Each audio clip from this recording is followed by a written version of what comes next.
It was a fantastic fortnight of tennis in Melbourne. We hope that you got some rest. You're well fed, relaxed, and recharged because there's even more tennis this week. Welcome to Eat Sleep Tennis. I'm Alex Christensen, and joining me as always, Candace, how's it going? Do we have a chair for you to sit in yet?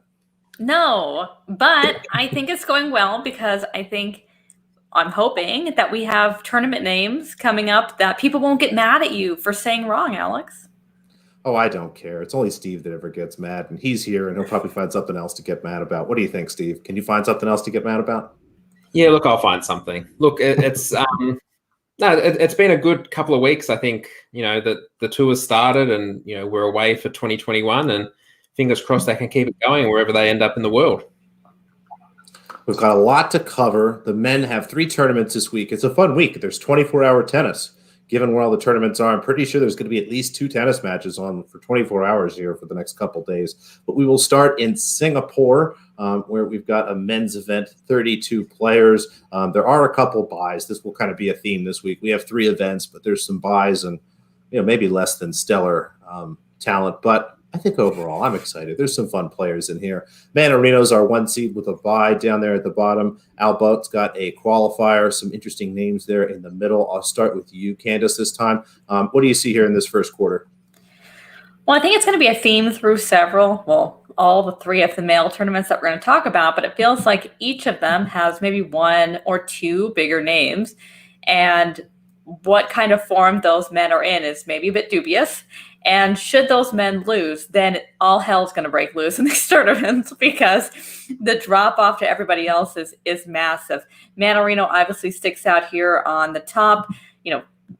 Do you like what you saw from him over in Melbourne? I don't know. I mean, he had a couple of decent matches against Kikmanovic and Denis Novak, and then got pelted by Zverev, which I suppose is what we all would have anticipated. Prior to that, I didn't think his form was the best. So maybe his appearance over in Melbourne was maybe even a little bit better than one could have expected. I do think this draw is tricky for him, and I'm sure we'll talk about that more. But having someone like Ernest Gulbis, I mean, who knows what he's feeling like on the day, but he's more than capable of beating somebody like Manarino if they were to match up against each other. Even Albert down there towards the bottom looms dangerously. So there isn't one person in this section that jumps out to me, but I'd probably be looking to play against Manarino as much as you could. I just don't think that the other bigger names you see in this portion of the draw, I don't think they're necessarily favorable matchups for him. There's one little bit there you said I really liked. Really got me excited there, but I'll circle back to that later. There'll be some good foreshadowing. Steve, what do you see here? I know that we're indoors, which is usually good for Manarino, but if memory serves me, these courts are a little on the slow side. Do you remember? I know these were the WTA finals for a couple of years. Yeah, they're certainly not the fastest courts on tour. And I guess, just before, well, we can say it because he is still alive in the tournament. Let's put it up on the screen here. The Gulbis title watch is on. He is a chance, and we need to acknowledge that. Look, I think that the interesting thing here with Adrian Manarino is that he's not playing Montpellier. So, he has gone to Singapore instead of the home tournament, and, he is the 1 seed here. So, it's not the strongest field if you do have Manarino as the 1 seed. The bye is obviously going to be helpful in this smaller draw. Look, there's a couple of names here that can challenge him. I think his second round match will be, against a big server on an indoor court. But, as we said, it being not the fastest court on tour, it is going to probably favor Manarino a little bit. But I do like what Albert was able to do in Melbourne. And I think the key thing that I'll kind of harp back to a little bit when we're talking through these draws is, these players are backing up from the Australian Open and from a full month, in Melbourne. So it's, some have quicker turnarounds than others, but it's going to be an interesting little section here. And look, if Manarino plays his best, he is probably, coming out of it, but there's a few dangers there looming. It's definitely a quarter where I think you look to try to attack. Again, Manarino, who's a little bit out of form, with these courts being a little slower. Somebody like Alba here could have a nice run given that section. Gulbis, the title watch is on, folks, and we'll touch a little bit on that. I know that some of you guys think we're being funny, but one of us is maybe not entirely being funny. Any thoughts for you guys here on this quarter before we jump into the next one? All right, can we keep on moving on? Bublik there at the top, Nishioka down there at the bottom, Momo there, a couple other names kind of in the middle. Nice to see some American flags in there, Candace. But what do you think? Any of them actually have a chance to make it out of here, or is there a name that pops out to you? No, this is all Bublik for me. I mean, I think he's a major chance in the tournament overall. He has a really, really soft portion of the draw.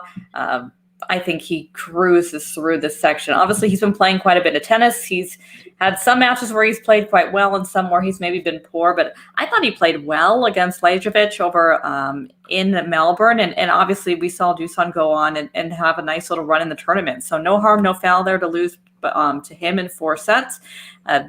Never a guy that makes it easy, I suppose, is Alexander Bublik. But I like that he has, his fitness is on his side, and he's had moments where he's been playing well. But more than that, I just love his draw. It feels like a pretty cupcake portion for the standard we've seen him playing recently. It's hard for me to disagree, Steve. Any chance you could play devil's advocate here for us? I mean, can you see anybody getting the best of Bublik besides himself? I don't think so. I mean, look, just looking at this, you did say there's a lot of American flags there. I think it looks like Zhang is now playing for the US instead of Taipei, but that's fine. We'll take him. Yeah. We'll take him. I think when you look at the form of Bublik over the start of the year, he made that final in Antalya before the quarantine period. Struggled a little bit down in Melbourne. I think that was a little bit heat related as well. Look, if he brings a level close to his best, I think he's going to cause a bit of trouble here. If Cressy can find a way to go on a run there with his big first serve, second serve combination, then maybe he could catch him off guard with a tiebreak or two. But it's hard to look past Bublik. Great draw, great first name, great chance to win the tournament here. You guys hit the nail on the head. This is just a really nice section for him, and assuming he continues to play as well as he has to start this year, a great chance to get out of here. And like we talked about that first quarter, I don't think there's anyone there that really challenges him. So let's jump into the third quarter. We have Kwon here at the top, Cilic down there at the bottom with a bye. Now Kwon coming off a very short turnaround. He's got to fly from Italy all the way out to Singapore, and I think, Steve, you said he's playing in like within 36 hours of the last match he had to play, or maybe a little less than that, something like that. I think he's not scheduled to play today in Singapore, but I would imagine based on this draw that he would probably have to play tomorrow and he'd be last on court. I think when we talk about the players who are having quick turnarounds from Melbourne, I think Kwon has obviously been able to kind of inject a Italian challenger in there in the gap as well, which he was able to win, and I think he defeated Mazzetti. I think it was in the final there a couple of hours ago.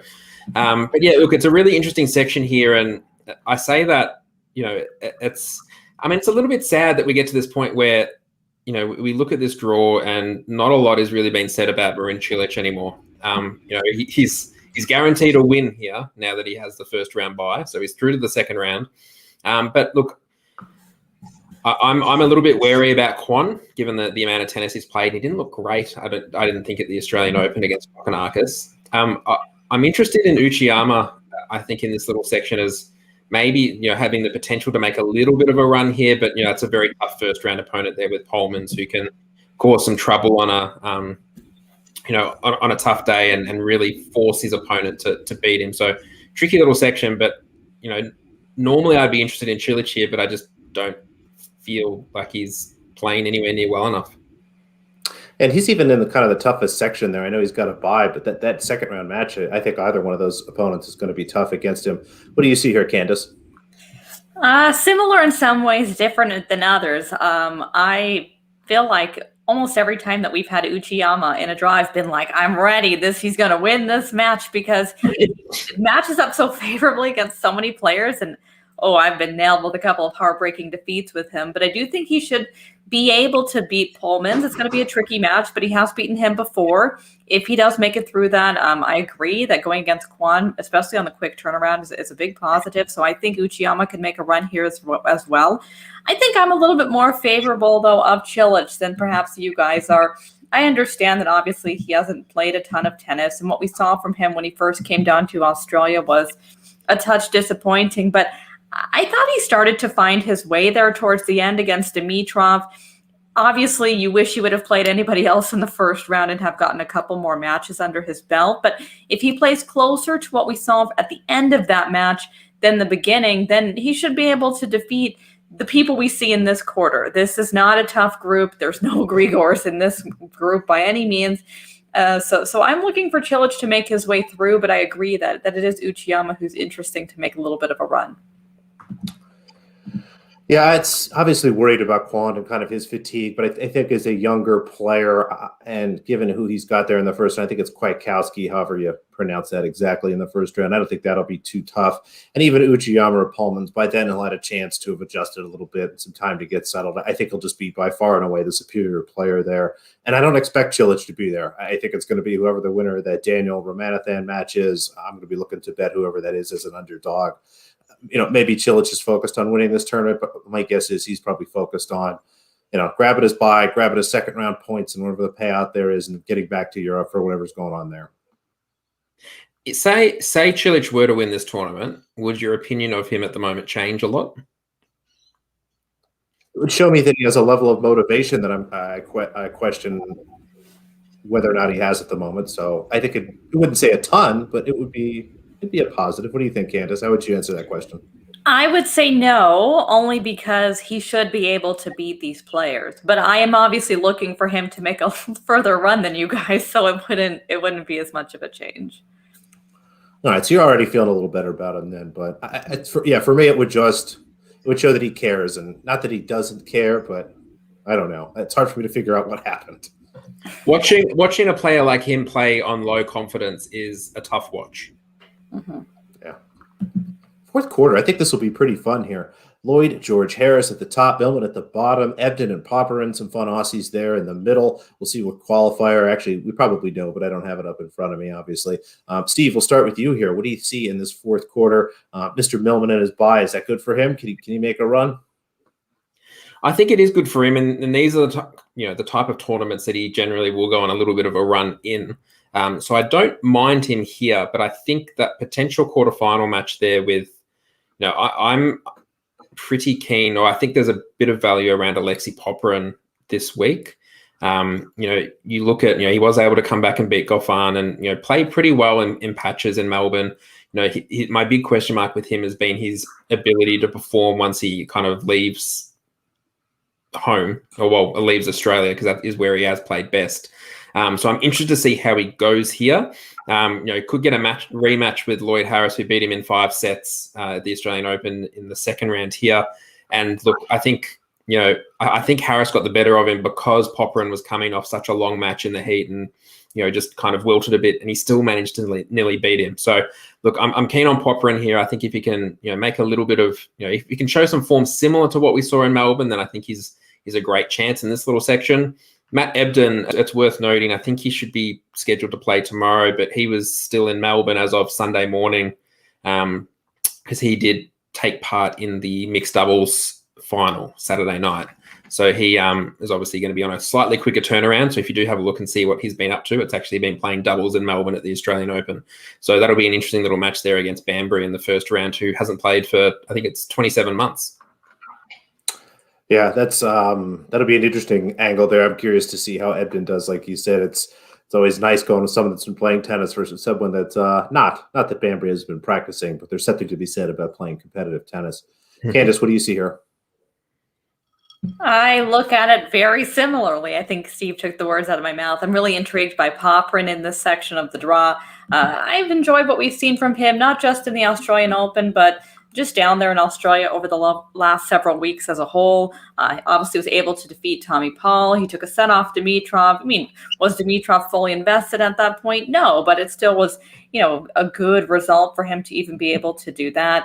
In the Australian Open itself, to come back and beat Goffin, like Steve mentioned, that showed some real fight and something that I can really respect coming into this tournament.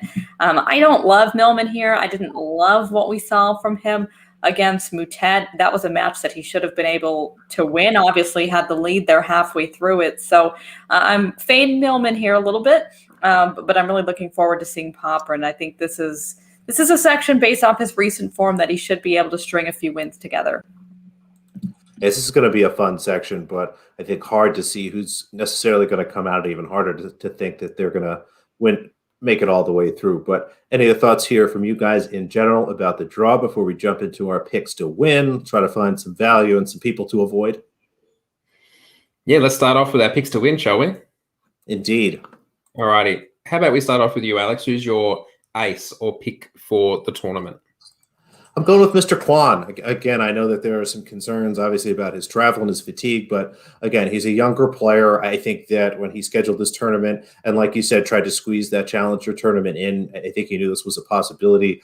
I'm not too worried about his first couple of matches there. So, like his draw, like his spot here, I just really like his chances. I thought he was playing very well. Was surprised that he actually even did so well against Bassetti there in the final. So happy to take the young player kind of on the ascension upward, if you will. And I get to avoid that fourth quarter, which I think is kind of tough. And then I get to avoid kind of what's going on at the top half, which I think is tough in terms of trying to pick who's going to win. But when we get to a value perspective, I think there might actually be some opportunity up there. But I'll take Kwan as my pick to win. Sounds more than fair enough. And yeah, I think, and I'll talk about it a little bit later as well. It is going to be one of those one way or the other kind of things, but I think it's more reasonable to be able to go into the outright, I guess, than confidently maybe into his first round match while we get a feel for how he does turn things around quickly. Candice, who is your ace? I'm going to be going with Alexander Bublik. I think his quarter of this draw is as easy as you're going to find in an ATP tournament of this kind of a level. You add to that kind of some of the concerns of whether or not Mannarino will even make it through his section, and I think it really makes for an appetizing half overall. Nobody down at the bottom really concerns me too much, and maybe that partially with that is because I think Cilic will make it out of his quarter. And so when you have players like him who, haven't been playing particularly well, and yet they still have draws to set up for them, then I'm looking for the guy in form who's been playing quite a bit of tennis. And for me, that's Alexander Bublik. And I am agreeing with you on this one. I've also gone with Bublik. I think we can forgive his loss at the Australian Open. I think in the conditions, they just didn't suit him as well as they did Lovic in that particular matchup. As I said, I think when we touched on it, that his form before the quarantine period was pretty sound. I know he did hurt himself in that Antalya final, but he is he's a type of player who when everything's flowing, the match is almost always on his racket, and I'm pretty happy to be with him as well when you look at the strength of that quarter. Now, if we'd had to look for a little bit more value, where would you be going? And we'll start with you, Alex. I think you may have an interesting answer here. I foreshadowed this a little bit, and I know that it's kind of a stretch, but the concept of value here is to try to look at all these outright prices. And for me, when I think of value is what I start to do is I go through the whole list. I start crossing names off, and then I try to look at the ones that stick out the most to me. And Mr. Gulbis here is 50-1 to win this title. That's the same price as Pullman's. That's the same price as Uchiyama and the same price as Ebden. That's a worse price than somebody named John Patrick Smith, Tara Daniel, Yannick Hoffman, Albo, Popperin, all people that I think have, frankly, more difficult spots in their draw. And maybe Albo a little differently here. But if the idea here is, and I think we all agreed about this, we're looking for ways to fade Mannarino, this is the quarter to be in. I mean, if Mannarino isn't going to play well, which you all kind of agree on, there's not really too much else going on here. You avoid Bublik until the semifinals, and you avoid whatever the heck's going to go on down there at the bottom, whether that be Cilic in form, whether that be Kwan on some sort of unreal hot streak, whether that be Millman kind of doing his thing. Even somebody like Harris or Popperin coming out is going to be kind of a concern there. But at 50-1, given where he is, what the heck? Let's do it. Okay. Sorry, I just needed a couple of moments there just to compose myself. Normally, it's me making a case for Gulbis, so this is really refreshing. What's it like to listen to one? Yeah, I can see why people abuse me so much. No, that's okay. Now, Candice, who's your pick? Gulbis, watch. Gulbis, watch. I'm ready. I'm so hyped. My pick is a lot more boring. I'm sticking with my pick to win. That's going to be Alexander Bublik, mostly because he's not the favorite, at least when I've been looking in this tournament, which to me is crazy. Again, when you look at his form, when you look at his draw, when you're seeing guys like Mannarino or even Cilic sitting thereabouts, or even shorter in some places odds than him. That's just wild to me. So I'm sorry, I'm not as exciting as Alex, but we're sticking with the same. Our pick to win is our value. It's a smart pick. You guys are really right about that. 6-1. He should be the favorite to win this tournament. It's dumb that Manarino's 4.5 and Cilic is 5. Mm-hmm. And look, I was also going to go Golbus, but we couldn't have a majority there because, well, then we would be insane. So I've gone with Alexi. Oh, you can steal somebody's ace, but you don't want to steal my value pick. Nope. Okay, cool. That doesn't feel like a shot. So I've gone with Alexi Popperin. I think his draw, if you can bring a level similar to what we saw from him in Melbourne, he didn't play a lot of tennis in the back end of 2020. He seems to be fit outside of obviously cramping at the end of long matches, but that's to be expected when you look at, it happened to a number of other players. So I think he has a chance here to make a little bit of a run. If he can find his range with his first serve, he becomes very tough to beat.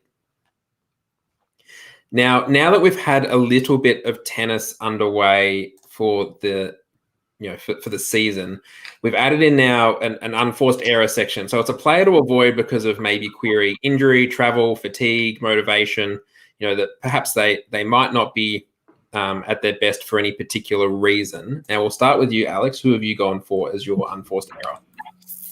Not to repeat myself too much, this one should be pretty quick. Adrian Manarino. I think similar to kind of what we talked about, Cilic, I think he's excited to be here, be a number 1 seed. He's got a bye. As much as I think my man Golbus could give him some run there in the second round, he has a chance here to maybe play a match or two, collect a little money, collect a little points, and then head back to Europe and get himself settled for whatever tournaments he feels like playing there. It is a 250. Maybe he has a chance to win, but given kind of his form here, I think he's probably happy to go home and kind of get his head right versus trying to play a whole week here. So I'm going to give him kind of a pass. Sounds more than fair enough. How about you, Candace? I'm trying to remember. I think mine was Millman. Yes. Okay. I remembered correctly. Going through the draw for one, obviously his draw is very concerning, but more than that, I'm concerned about his motivation and ability away from Australia. Obviously Singapore isn't too far away, but I do think some of these Australian players, they really were benefited by being at home, not having to go through any of the travel circumstances that everybody else did. And so I wonder how much they're going to feel it now that it's going to be happening. You added that he's a player that historically has played much better in Australia than away from it. And I just leave myself a little bit concerned, especially at short odds.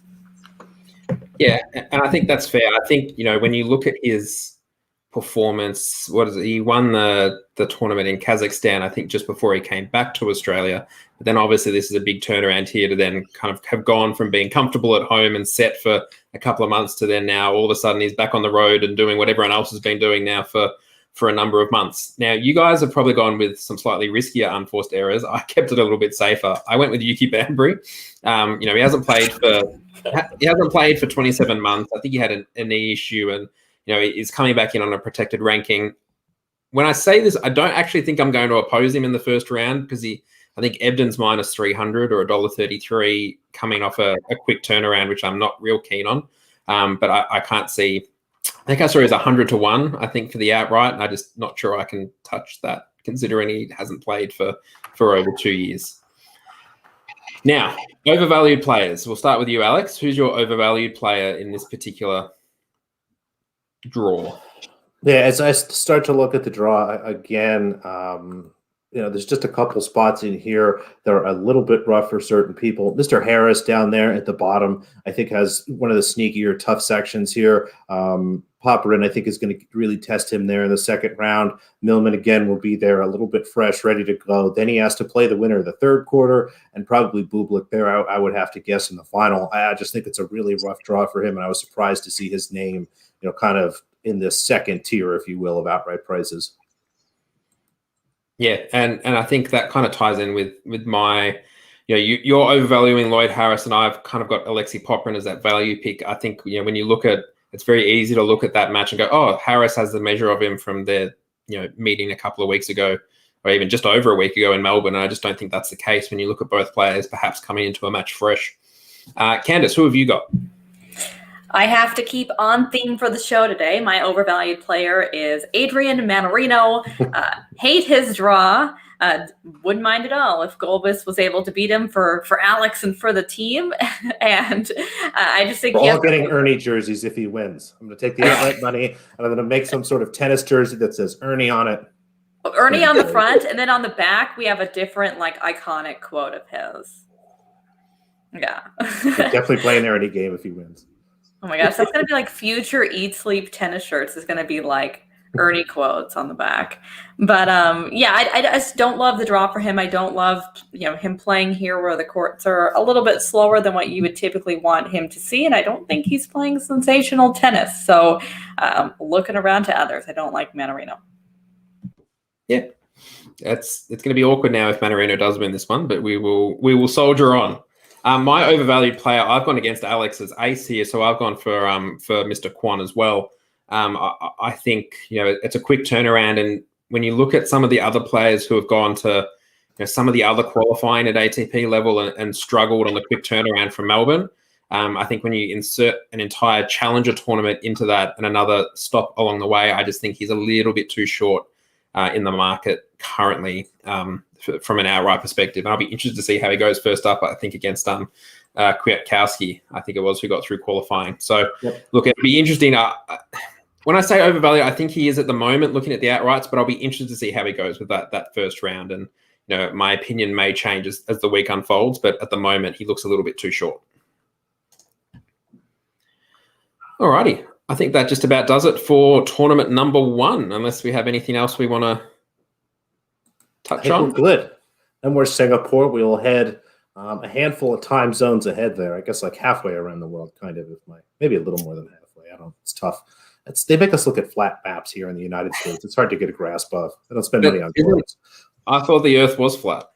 Or is that? We'll just skip all that. We just need like a. It's good to know that you and Kyrie Irving could be friends. We need a globe, and I can like spin it, and then be like, "Next, we're here."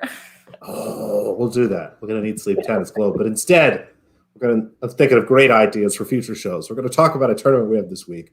Montpellier, we're in France, indoors again on hard courts. RBA is the 1 seed. Bear there in his home country, down at the bottom. A few interesting names and some qualifiers there in the middle. I'll start with you this time, Steve. How do you see this first quarter shaking out? Look, I'm pretty keen to go. Look, I'm happy to continue working around Basilashvili. I think his form still isn't quite there.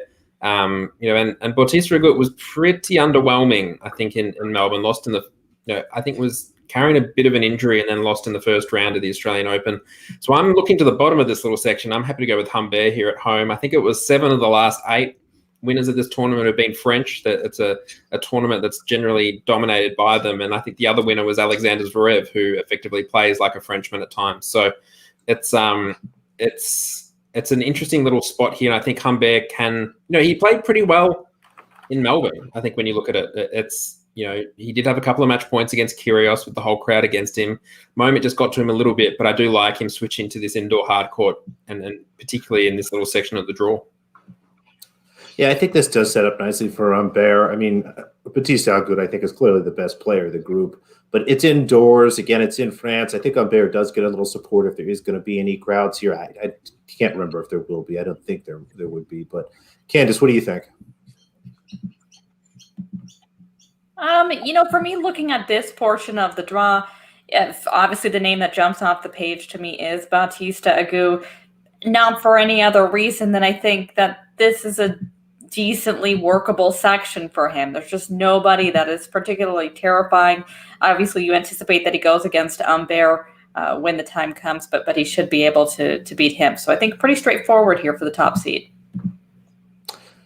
Yeah, that makes a lot of sense to me. And it's hard to go against RBA, but it's a nice spot for Humbert. But I think RBA probably comes out of this. Any other thoughts from you guys here before we jump into the next quarter? Dusan Lajovic at the top, the German Jan-Lennard Struff down there at the bottom. Some recognizable names there in the middle, but I don't know if they're recognizable or good. I mean, Candice, what would you say? How would you describe those kind of 4 names there in the middle? Yeah, that's an eclectic little group. And sorry, for anybody listening to the podcast, it's Dennis Novak, Jill Simone, Michael Yammer, and I probably screwed that up, and Yuri Vesely, but Sniz will let me know about the last one. But sorry to cut you off. I just figured we'd get the names in there. Yeah, I mean, it's an eclectic little group. This is a fun section because you have a group of guys who, well, for the most part, they've been playing a lot of tennis, and they've all had a match where you're like, oh, okay, he's finding his form. And then their next match will be like, oh, maybe not so much. I mentioned it when we spoke about the Singapore draw because some of the form tied through him. But I was impressed with what we saw from Dusan in Melbourne. I have him winning a couple of matches here. But honestly, out of this section, I like Yuri Vesely. I think that first round match against Ymer should be easy enough for him to handle. He should be able to beat Struif there after that. He's beaten him before. And I like him against Dusan as well. So I'm looking for Yuri Vesely to make a little bit of a run in this section. Steve, how do you see this shaking out?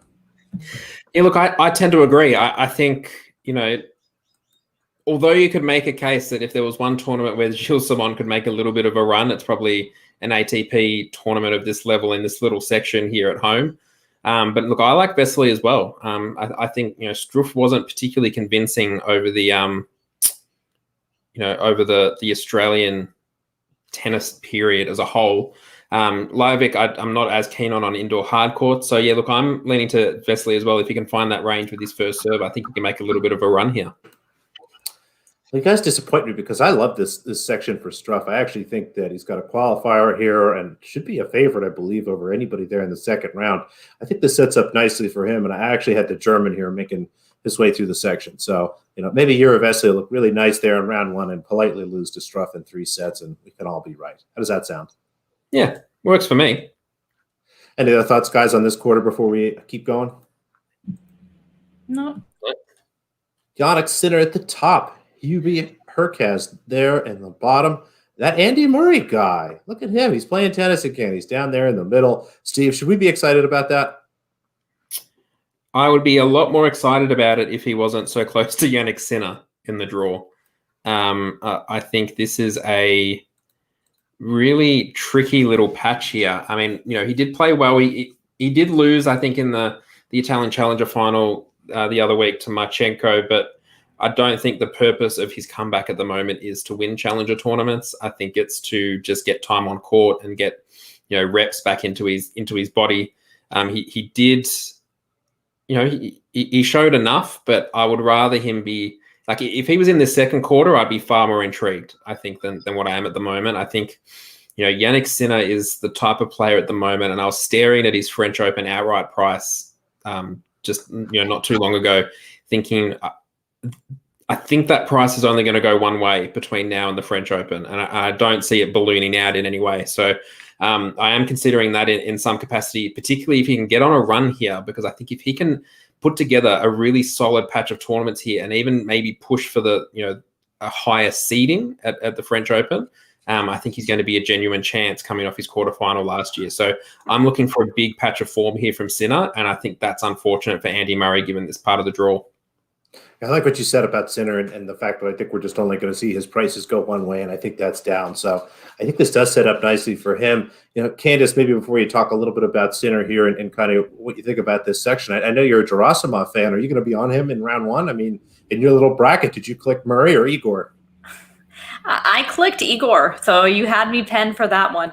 I think he's a really, really good baseline for where Andy Murray is at, right? Because Gerasimov is not a top player, but he is that player that every now and then can give a top player some trouble. So I think we're going to get a really good vision of where Andy Murray is at in that first round. But I do have Gerasimov making through. But I would think even if that's a close match, a close defeat for Murray, then he's probably right on track for where he wants to be. There's nothing lost for him to lose to a guy like Gerasimov, who's been playing quite a bit of tennis and has had moments where he's played well. I agree with Sinner. I think he's easily the player to beat, not just in this quarter, but in the tournament as well. And, I agree with Steve's point. I almost think you're at the point where when you see tournaments like this and you see Sinner sitting there as the one to beat, and if you agree that he's the one to beat, you might be better off looking down the road to playing him in futures in some of these majors of snapping that up, then you would be getting value even for this specific tournament, if that makes sense. Just knowing that for every tournament he wins or makes a final of, your prices going forward are going to go down. So that would be the way that I'd be looking to deal with him at the moment is anytime I see a smaller tournament like this that he might be looking close to winning or capable of winning, I'd be looking to get nabs on those prices going forward down in the future. The only other name I'd mention is Davidovich Fokina. I know I've had a likening to him in a couple of tournaments. I do think he could beat Hurkacz right there off the bat. The conditions should favor him in that match. But this is Sinner's Corner very comfortably. Yeah, I agree. And I like what you guys said there. I'm a big fan of betting outrights early. It's kind of a mixed success thing, but you have the opportunity to do stuff like, if you're paying attention to Andrei Rublev, you could add him at 40-1 to win the Australian Open. Now, lost in the quarterfinals there, but was, I think, 15-1, less than 20-1 before the tournament. Players like that, I think one year I had Ashley Barty like 33-1 to win Wimbledon. She closed at like 8-1 or something goofy like that. So, as you start to look at players like this, when there's value in these outright markets for single tournaments, that means there's value in general on those players in the market. So, go look at some other places. And I think that's kind of a great thought. Do you guys want to add anything kind of to that thought or to this quarter here before we move on? I think just to that point, it does work that way for a lot of players. But then, if you do flip it back the other way, I think, you've got Naomi Osaka coming off winning the Australian Open. I think her odds to win, Wimbledon were less than her odds to win the US Open, which I don't quite see. So I think, that there are some instances where, maybe there is an overreaction if you don't jump in early. But I've just had a quick look at one of the books here has, for example, Sinner at 45-1 at the moment for Roland Garros, which is longer than, double the price of Federer, for example, and the same price as Del Potro, Kyrgios, and Shapovalov. So, look, it's probably a decent price there, and maybe something as a bit of a starting point, looking a long way forward. Excellent. Let's keep moving forward. I believe we've got just one quarter left. Sonego, our seed there on the top. Goffin, again, the number 2 seed, continuing his streak of buys and first-round losses. I think he's won a couple matches already, but, I'm going to pretend that he didn't. Candace, what do you see here in this section? A lot of Frenchmen and a name there we haven't seen for a while. There are a lot of Frenchmen. I didn't know that Joe Willie Tsonga still played tennis, so glad to see him back here in this portion. Have no idea what to expect from him. I had him losing right off the bat to Corda, so obviously I'm not too optimistic about his chances. Sonego is intriguing to me in this section. I do think that, especially if Corda is able to beat Tsonga, then he has a couple of decently facile matches to make himself through to the top. Goffin, I thought he played fine over in Australia leading through to this. Obviously, you would expect him to be able to defeat players like this as well. So to me, it's Sonego, Goffin against each other. I have the Belgian making it through between the two of them. But I think that match in and of itself should be an intriguing one if we do wind up getting it. Yeah, I think so. What do you see here, Steve? Yeah, look, I don't mind Goffin here in this little section. I think as Candace said, he didn't play too badly in Melbourne. I think the heat got to him in the end against Popyrin, and it was more cramp. And, if he were to convert one of those many match points, it'd be a completely different question we'd be asking here probably. So I'm not too worried about him. Look, I think the fact that he has the first round bye and then has either Bonzi or Pui in the second round, I think is a great way for him to be able to kind of build a little bit of confidence here. I think if he plays a level close to his best, and obviously keeping in mind he made the Antalya semifinals before the quarantine period as well, so he wasn't playing too badly, compared to kind of that end 2020 form. I actually don't mind him in this section. I'm interested to see how Tsonga looks. It's been a while, and I wouldn't be jumping in on him on any outright perspective just because there's question marks over his ability to get through a whole week of tennis a couple of years ago. So it's really hard to kind of make a case for him at the moment. But I think it's an attackable little area from an outright perspective on Goffin as opposed to Goffin in a match to match. I think there's more value there in the outright. And, if he's either going to, probably lose that first match or he's going to make a little bit of a run here. I don't think there's going to be too much in between. Well, it's always nice when you play devil's advocate inadvertently, because I actually think this is kind of a tough draw despite the bye. Bonzi has played very well in some of these indoor events, especially the ones in France. So I think he's going to be very comfortable in here given the conditions. And I expect Corda to be there, given Goffin everything that he's got. So I think this is kind of a tough section. I don't know if we'll necessarily see Goffin make it out of it. I don't. Again, he's got the bye, and if there was a tournament where he would sort of get himself together, this might be a nice spot. But I think the draw is pretty tough, actually.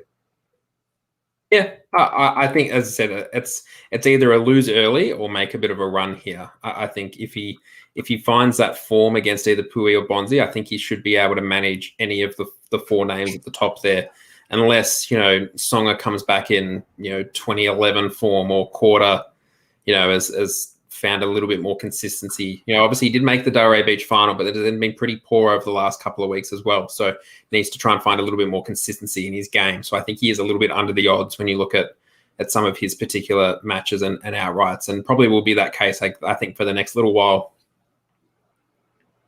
All right, guys, any other thoughts there before we jump into our picks to win? Again, try to find some value and some people to maybe not bet on, or, do something else. We'll see if we can find a little bit of balance. Well, how about we start off with our ace for the tournament? Now, who have you sided with? We'll start again with you, Alex. We'll go in alphabetical order so I don't forget anyone. That's true. And in that, case, out of respect to Candace here, I will try to be brief because I think that she's going to have more than a few words here to add on. Mr. Sinner, he's great. I think he's going to be great. And this is just a wonderful opportunity for him to continue to do things that are great. A little worried about maybe he was injured maybe in that first round match. I don't know. He had plenty of time, hopefully, to recover. But you start to look at the draw. There's not too much to worry about here. This is just a great opportunity for him to, get a title under his belt and keep sort of stacking points on, as he continues his ascension. Yeah, fair. All righty. Candace, I get the feeling you may agree here with Alex. I do. He is great. I agree with everything Alex said with that. Honestly, there are some players when you're watching them come through the ranks that it's just a joy to watch them, and he feels like one of those players. It's so nice to see, when we looked into that first round match when he was going to be playing against Shapovalov, and we were all like, oh, big match. What's going to happen there?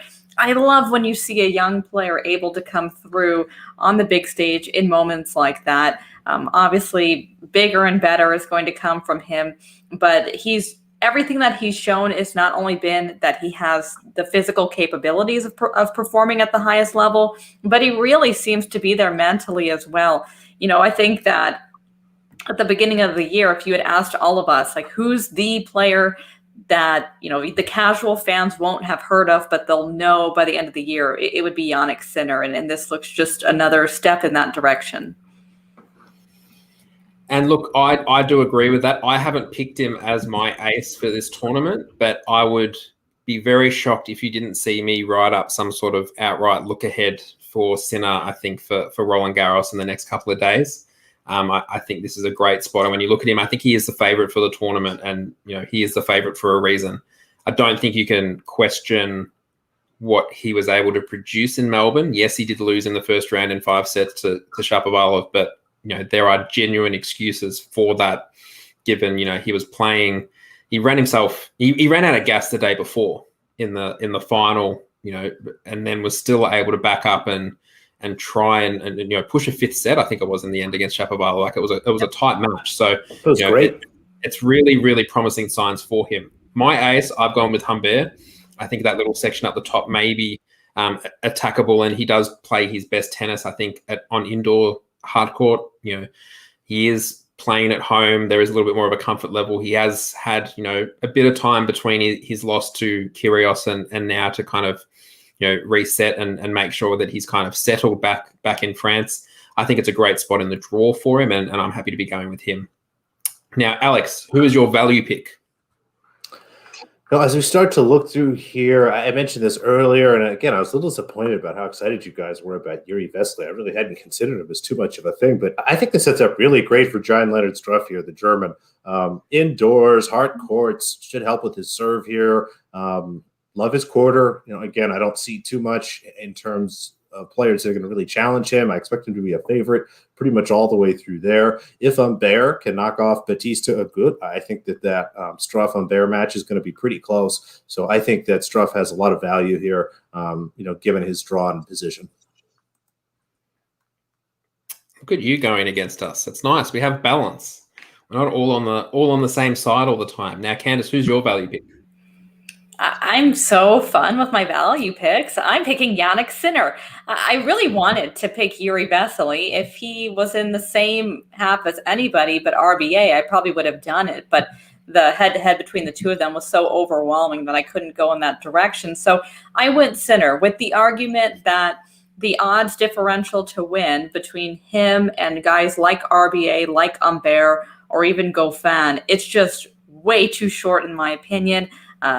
I think his chances of winning this tournament are so much higher than either of those three guys, and yet you're seeing them at odds that aren't much bigger at all. I think I was seeing Sinner at 350, Batista Agut, and Humbert right around kind of 550, and then 650 Goffin. To me, that discrepancy between that group is a little bit too small for my liking. So Sinner for value. Yeah, that seems more than reasonable. And look, my value isn't a high odds pick either. I've gone with Goffin. I think he, again, like I said, and I won't go over it too much, but I think he either loses early or makes a real run here. So I'd be more inclined to go with the bigger price on the outright than try and get him at a short price at a minus handicap in the first round. I think there is the potential there, I think, with this draw. And when you match them all up, yes, his form may be a little bit questionable, but I don't see him starting as a heavy underdog really against anyone in this particular draw. And I think he is a genuine chance here. Played okay in Melbourne. Heat got the better of him. Back to more favourable conditions here, and he should be okay. All righty, now if we go to the unforced error, so someone to look at from, an injury, fatigue, travel standpoint, Alex, who have you gone for? Mr. Joe Wilfried Tsonga, and maybe this is more of a forced error than an unforced error, but I think this is someone that you kind of just have to write off. We haven't seen him play tennis in a long time. We know he's playing at a tournament in his home country. I'm not a big social media person, but my guess is there's probably not been a lot of pictures or videos of him practicing tennis. I kind of have a feeling that he's showing up to remind everybody he's still around, maybe try to steal a match or two with that big serve and, hold on to a few ranking points here. But I think I'm just going to kind of toss him out as I look at the draw.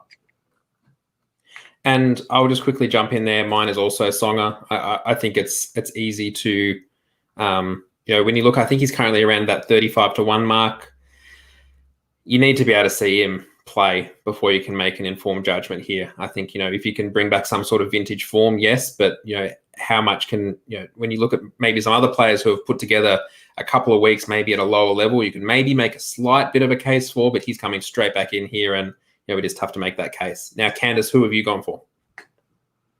Well, my pick's been playing a little bit more tennis than Tsonga, but not much. And so that's going to be Andy Murray.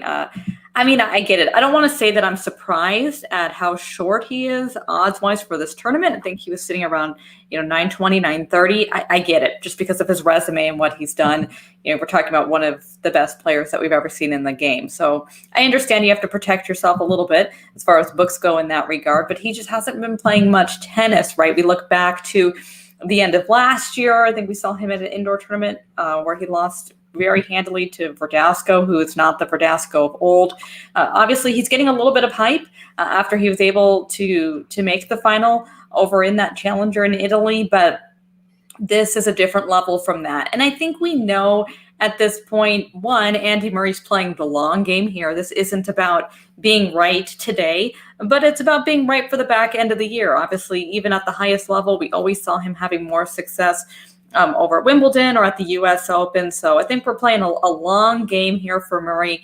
And I think it's going to be a bit of time, before we see him playing at a better level. And, we're at the point where obviously he had a very significant physical issue he was going through. Obviously, we all want to see him back to his best, but we don't know if he's going to get there. So I really want to give a little bit more time to assess how he progresses. This is a pivotal step up for him on that path, but at those kinds of outright odds, I wouldn't be getting involved.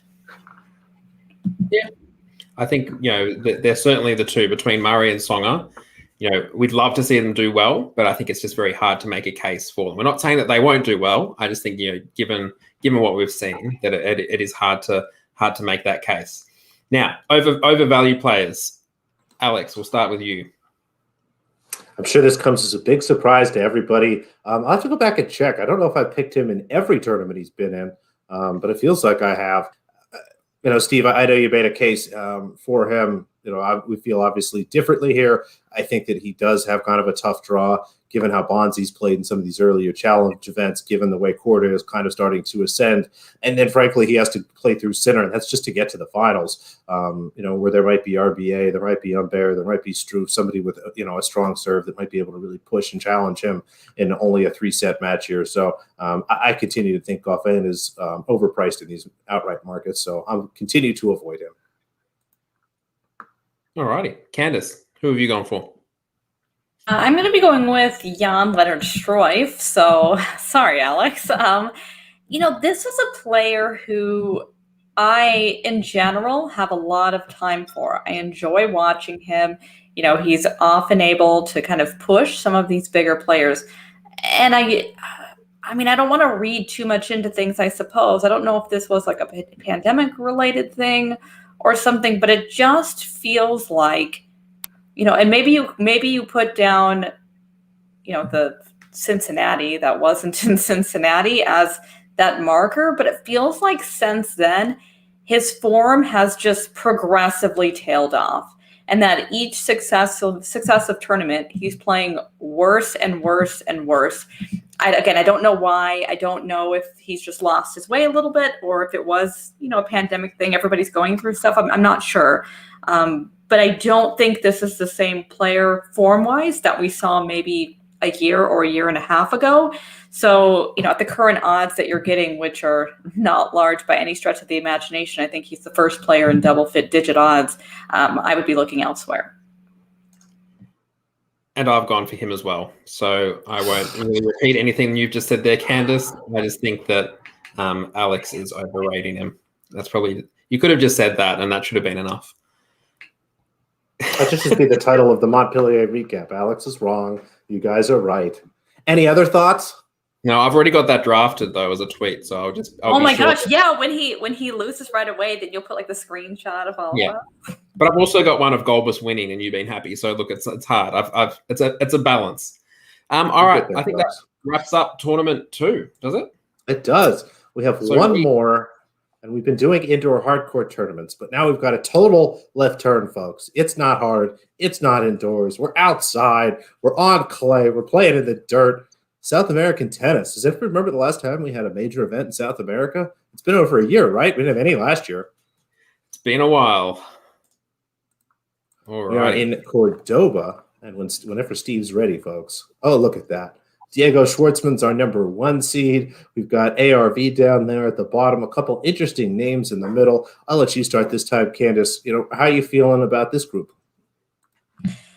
Well, you see Schwartzman there, and if you're going just on names, he's definitely the biggest names. And I think when you first look at this group, you'd say, well, there shouldn't be anybody here who would bother him too much, right? But I am very intrigued by Andrej Martin in this section. When we're talking about, clay court tennis, like I'm just going for the all-and-out specialist, right? I think that's what it's going to take to beat Schwartzman in this tournament. Undoubtedly, he's the class of this group, but is he the best in this group on clay?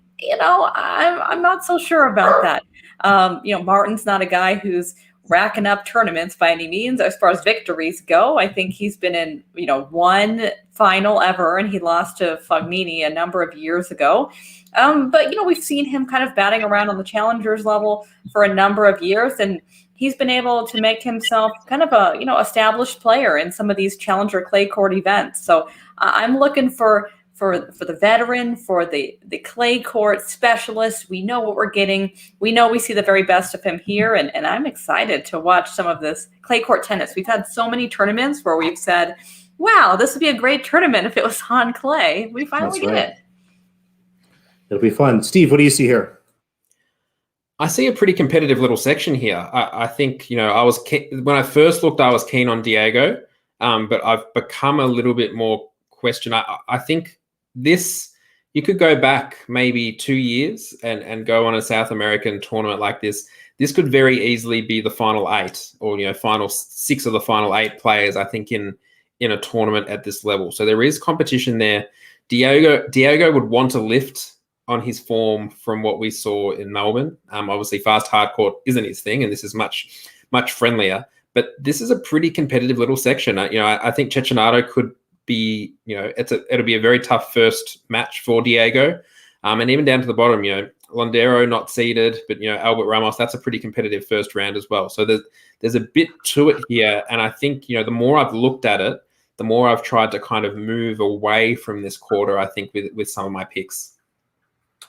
Yeah, overall, I think this is still a nice spot for Schwartzman, given, you know, he should have a nice break. He should have gotten a chance to go home here. This is in his home country, get kind of reacclimated, and he's back on his comfortable surface. It is a tough group. I mean, he does avoid that bottom section until the quarterfinals, which I think helps a bit, but this is definitely a tough group.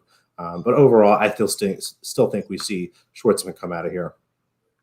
Anything else from you guys here before we jump forward? No, I'm just looking forward to watching all these guys play on clay again.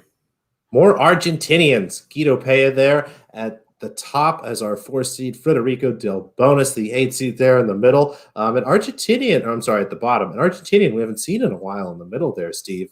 Who's this Nicholas Kicker fellow, and where's he been?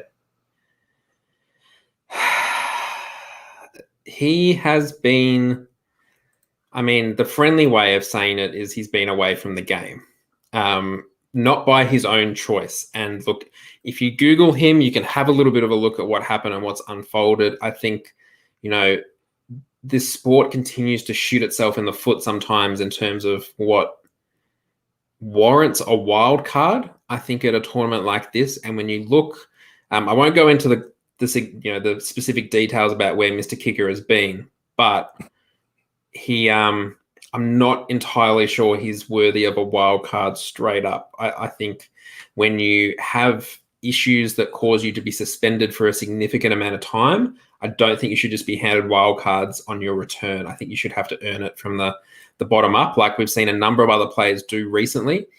So look, he's obviously here in this draw, but look, you know, based on his history, you know, you'd want to be making sure he's backing himself in here, I think, to make a run if you're going to get involved with Nicholas.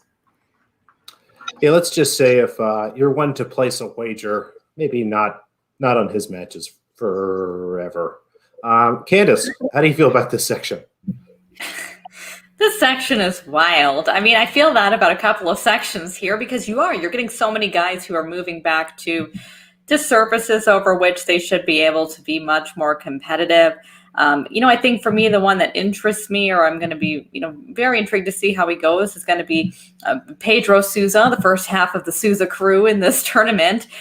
You know, his form has been a little bit hit or miss as he's obviously played over different surfaces, but I didn't totally hate what we saw from him over in Melbourne in general. I thought he played, you know, in the week prior to the Australian Open, I thought he played a match against Evans that was more competitive than it looked on paper if you went and watched it.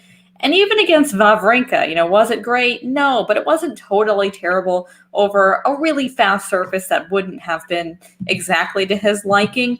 He would be somebody who I could see making a little bit of a run, but this group is messy. I mean, you have a lot of guys who have not shown a lot of form recently, who you could very easily step up now getting back onto the clay. Messy is a perfect word. I think that anyone tells you confidently they knows what's going to happen in this section is lying to you. Any other thoughts, guys, before we jump into the next quarter? No, but I think unless someone went on a genuine run here, I think you could make a case for about 6 of the players in quarter one beating whoever comes out of this section. Absolutely. It does set up nicely for whoever comes out of that first quarter. Next up, Thiago Monteiro is our seed there at the top. Kekmanovic, our seed there at the bottom. Now, Kekmanovic generally didn't have a ton of success on clay at high levels until Kitzbühel last year. I was told by someone else this morning, apparently he was better at the junior level, but he's here and kind of a tough draw, frankly. There's a bunch of clay quarters in here that I think are going to be really comfortable. We'll start with you, Candace, this time. What do you see here in the third quarter?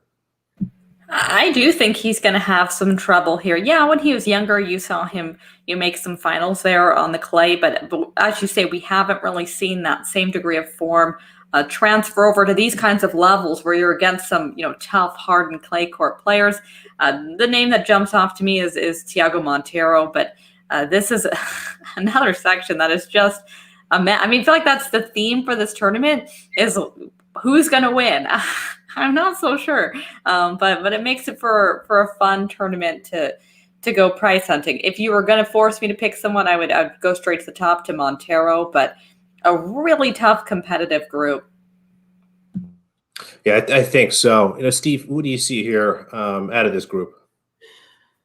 Look, I think, Candace has obviously looked to the top there. I'm looking to the bottom just because the fact that there's a first round bye there. I think that's a big advantage here when you look through this section. I think that Sousa versus RCB match is a really competitive first round again. And, both Brazilians, although they're going to be up against qualifiers, it's been a pretty competitive qualifying draw here compared to some of the other tournaments on this week. So it is a tough little section, but I think, if you had to pick someone to come out of the quarter that, Kekmanovic, although he will be, out of, he won't have played on clay compared to whoever, won through in that first round. I think, that's if you had to make a safe play there, but I'm not attacking, I don't think, this quarter with a great deal of confidence. Yeah, I agree. It's really hard to figure out what's going to go on here. Be nice to see Kekmanovic make a run. Just, as someone who likes watching players ascend more than come up and kind of flatten out. And speaking of players that aren't necessarily ascending, Benoit Paires, the number 2 seed there at the bottom. Kefer, I don't know. Steve, you can tell me how to pronounce his name, but he's the seed there at the top. What do you think of this section? I think I think the winner might come from this section. I don't think you can make too much of a case for Benoit Paire at the moment. I think one of the more interesting stats from the Australian Open was Benoit managed to lead the double faults in the men's tournament. I think he tied with Novak Djokovic, but I think you have to give that to Benoit considering he played 1 match and Novak played 7. I don't see, he's going to need to make a significant turnaround here, I think, and I think he might be a little bit vulnerable in that first match up. I really like in this section, I do like Munar. He skipped the Australian Open, so he skipped the whole hard court, January, February period, played some challenger tournaments on clay and, has looked pretty solid. He's got, a couple of tournaments under his belt. I think he's got the tank and the endurance to be able to, I think Jarry will be able to, stay with him for a little bit, but the longer that match wears on, I think Munar is going to be favored. And I think he's the one to watch out of this particular part of the draw. Yeah, I like Munar here. He's somebody that you and I know was on in a couple of those clay challengers early, and he did very well. I think this sets up nicely, again, given that we really have to question Paires, fitness, focus, really everything. I was curious to see him come here and play. I thought that was kind of interesting. I guess maybe he has the 2 seed or something, and that was the decision. But I do think you're right. This sets up nice for Munar here. Candace, how about you? Completely agree with you guys that Munar is the one to watch in the section. When you go through his last several years and the finals that he was able to make when he was young in the futures, then in the he's still young, but younger on the futures level, and then in challengers. He not only has been winning or making finals pretty consistently now for a number of years, but he's been doing it against guys who are pretty high profile at this stage. You look at like the Alex de Minaurs, Laszlo Djere, Davidovich Fokina, Pedro Sousa, already able to beat Musetti over in Antalya. So he's been playing well. I think this is the right decision. It's, he's unabashedly a clay court specialist. So play to your strengths. And I think that it's a smart decision to come here with the focus on this tournament when you might have so many guys like a pair that for them, this is probably a bit of an afterthought. All right, guys. Go ahead. I think, Koepfer was able to put together some pretty decent patches, I think, on clay last year. in that little patch there before Roland Garros when they played a few. I think he played, he kept it pretty close. They've taken a set off Novak, was it? I think he won a couple of matches there where he was just saving break points at a ridiculous rate. But I'm not too sure, getting down into South America here, the conditions are going to be as suited for him. Kind of note there from the comments. Thanks to my buddy and my co-host of the Net Worth Pod, Jorge, there for pointing out. It looks like Mr. Peña is out of the tournament, so keep that in mind, folks, as we go through. I think that'll help with my point that he might be overvalued. Not to spoil one of our segments, but any other thoughts here from you guys on the draw before we continue and kind of give out our picks for winners, value, and people to avoid? No, just thank you to Jorge for letting us know it was Jorge, because I thought Alex was doing some weird Inception moment where it's like a show within a show within a show. So No. If we were to go back up, so Peña falls into the second quarter. So that's that section there where we had, Del Bonus and maybe it does work there for you, Candice, with Salzo in this section. But look, it's Guido hasn't been in great form, but it'll be interesting to see who falls into that section there, whether it's too late for the seeds to be flipped around or whether it's a lucky loser. Excellent. So let's jump in then. My guess is, since Steve continues to go in alphabetical order, I'm probably up first to pick my winner there. Bingo. Is that the case?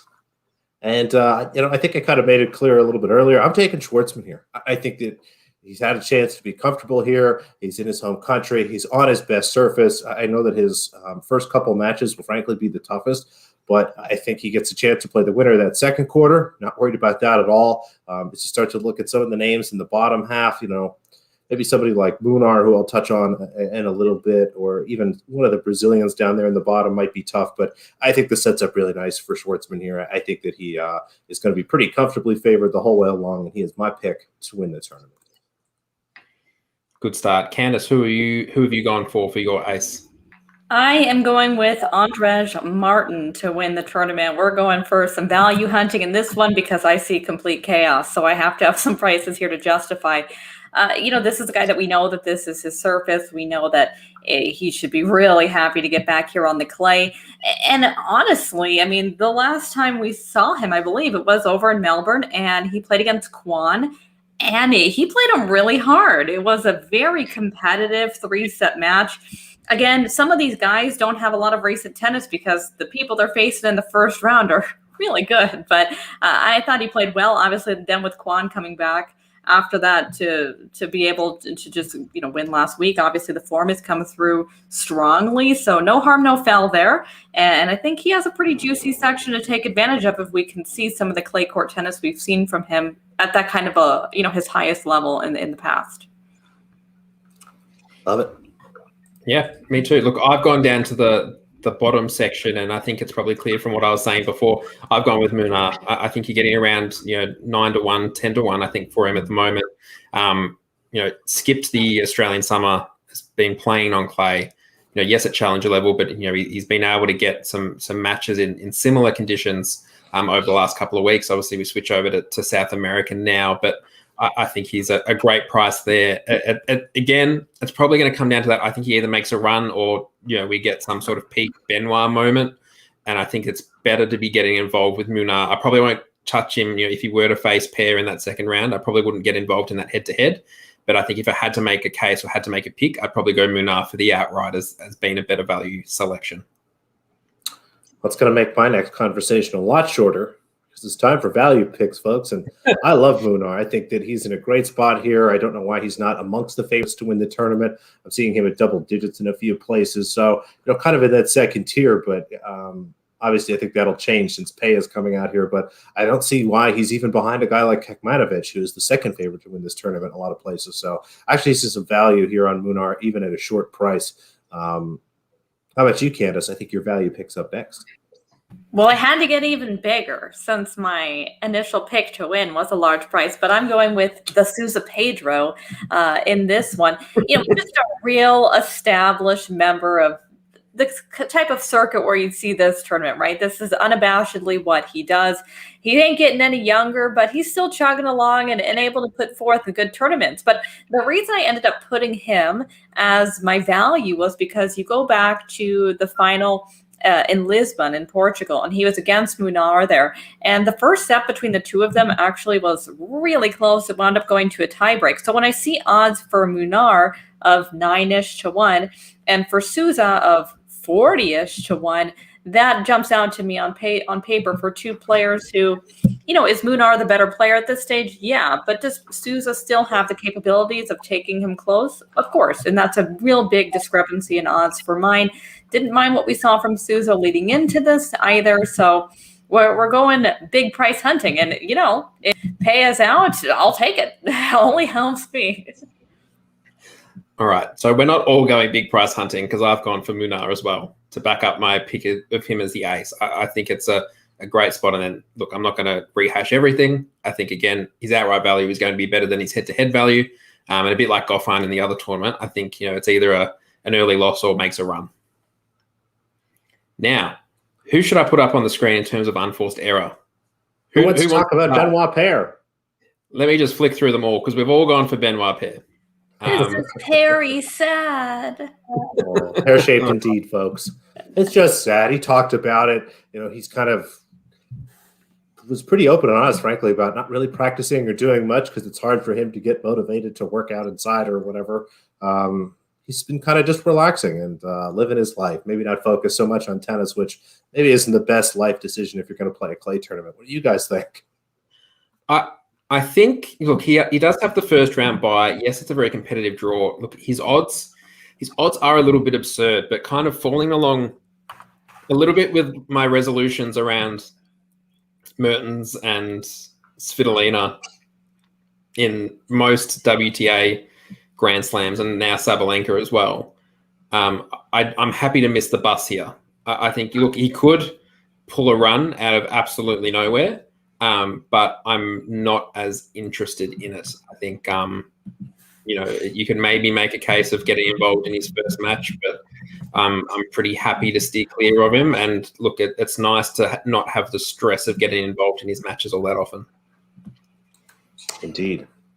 And I think possibly the quickest segment in the history of the show, I'm going to talk about my overvalued player.